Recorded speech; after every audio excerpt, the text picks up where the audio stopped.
আজ গেছিলাম মা মুভিটা দেখার জন্য। আর মুভি দেখতে যাচ্ছি তাই খুবই সিম্পল একটা আউটফিট পরেছিলাম আর তার সাথে খুবই মিনিমাল কিছু অ্যাক্সেসরিজ। আর এটা হলো আমার আজকের আউটফিট। প্রতি মঙ্গলবার করে এখন সমস্ত আইনক্স আর পিভিআরে 99 করে মুভি দেখা যাচ্ছে। সেটা আই গেস তোমরা এতদিনে সবাই জেনে গেছো।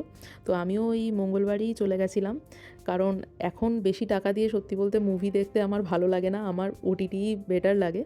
তো এখন চলে আসি মুভিটার কথা। এই মুভিটা একটা পাতি ভূতের সিনেমা, যেটা তোমরা বাড়িতে দেখলেও হয়। ইটস নট লাইক কি হলে গিয়েই দেখতে হবে। ভিএফএক্সগুলো বা সবার অ্যাক্টিং খারাপ তো আমি বলবো না, ভালোই ছিল। তবে এটা অনেকটা আমার ওই মঞ্জুয়া মুভিটার মতো লেগেছে। যদি তোমরা মঞ্জুয়া মুভিটা দেখে থাকো তাহলে এটা কিন্তু না দেখলেই হয়। নেহাতি যদি ঘরে তোমাদের কোনো কাজকাম না থাকে তাহলে গিয়ে দেখে আসতে পারো, আর না হলে আমি বলবো অ্যাভয়েডই করো। এটা এমন কিছু ভালোও হয়নি, স্টোরিটাকে খুব একটা ভালো দাঁড় করাতে পারেনি, যেটা আমার মনে হয়েছে। তো ওভারঅল মুভিটায় আমায় যদি রেটিং দিতে হয় আমি আউট অফ 10 এটা 6 দেবো। এর থেকে বেশি তো আমি দিতে পারছি না।